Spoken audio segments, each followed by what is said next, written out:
ऐसा माना जाता है आत्मबल महाबल होता है, उससे बड़ा कुछ नहीं होता। सांसारिक भौतिक वस्तुएं जो होती है ना, वो छिन जाती है, खत्म हो जाती है, छीण हो जाती है।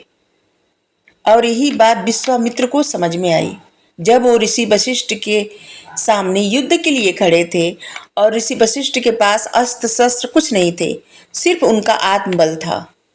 और उसी से विश्वामित्र हार गए अपनी सेना के साथ, क्योंकि ऋषि विश्वामित्र को नंदिनी चाहिए थी और जो कि वशिष्ठ जी देने को तैयार नहीं थे। चलिए ये कथा बताते हैं आपको। पहले ऋषि विश्वामित्र एक शक्तिशाली राजा थे। एक दिन शिकार खेलते हुए मुनि वशिष्ठ के आश्रम में पहुंचे। मुनि ने राजा का समुचित आतिथ्य किया और अपने आश्रम की सारी व्यवस्था उन्हें दिखाई। राजा ने नंदिनी नामक का उस गाय को भी देखे जिसका दूध अमृत के समान था। सारे गुण थे उस दूध में, साथ ही उसमें दिव्य गुण थे उस गाय में। जिस स्थान पर वो गाय रहती थी वहां किसी भी चीज की कभी भी कमी नहीं होती थी।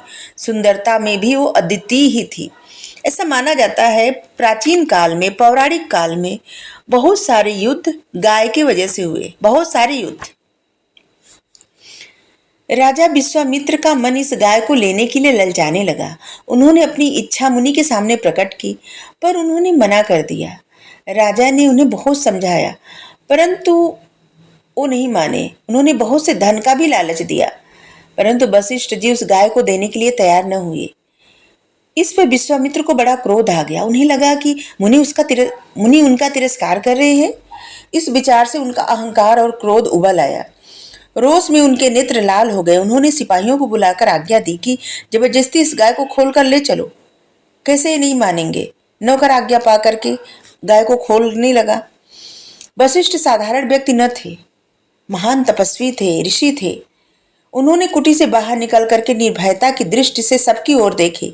अकारण मेरी गाय लेने का साहस किसमें है? वह आए, जरा आगे तो आए। यद्यपि उनके पास अस्त्र शस्त्र न थे, वे अहिंसक भी थे। वे किसी की हिंसा करने के पक्ष में नहीं थे, अहिंसक थे। अस्त्र शस्त्र रखते ही नहीं थे। उनके पास अगर कुछ बल था, कोई शस्त्र था, तो उनका आत्मबल। वे अहिंसक भी थे और उनके पास आत्मतेज प्रस्फुटित हो रहा था। उनका आत्मतेज इतना ज्यादा प्रस्फुटित हो रहा था कि उसी से विश्वामित्र और उनके सिपाही लोग हार गए। विश्वामित्र और उनके सिपाहियों की हिम्मत पस्त हो गई। उन्हें लगा कि उनका सारा बल पराक्रम समाप्त हो गया है। विश्वामित्र विचार करने लगे, भौतिक वस्तुओं का बल मिथ्या है, झूठा है सब। तन धन शक्ति बहुत ही तुच्छ, अस्थिर और नश्वर है, सब समाप्त हो जाता है। सच्चा बल तो आत्मबल है। आत्मबल से आध्यात्मिक और परलौकिक उन्नति तो होती ही है, साथ ही लौकिक शक्ति भी प्राप्त होती है। मैं इतना पराक्रमी राजा, जिसके दर्प को बड़े बड़े सूर सामंत सहन नहीं कर सकते, इस ब्राह्मण के सम्मुख हतप्रत होकर बैठा हूं और मुझसे कुछ बन भी नहीं पड़ रहा है कि मैं क्या करूं। मैं इतना असहाय महसूस कर रहा हूं इस ऋषि के सामने। निश्चय ही तन बल धन बल की अपेक्षा आत्मबल अनेकों गुनी शक्ति रखता है।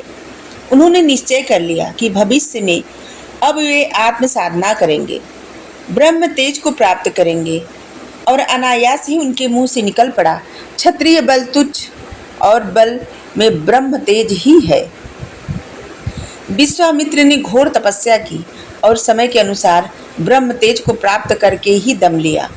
और तभी तो वशिष्ठ जी भगवान रामचंद्र जी के कुल गुरु थे और विश्वामित्र जी उनके गुरु थे, जो उनको बहुत सारे अस्त्र शस्त्र प्रदान किए थे और उनको बहुत कुछ सिखाए थे अपने साथ ले जा करके। Thank you. राधे राधे।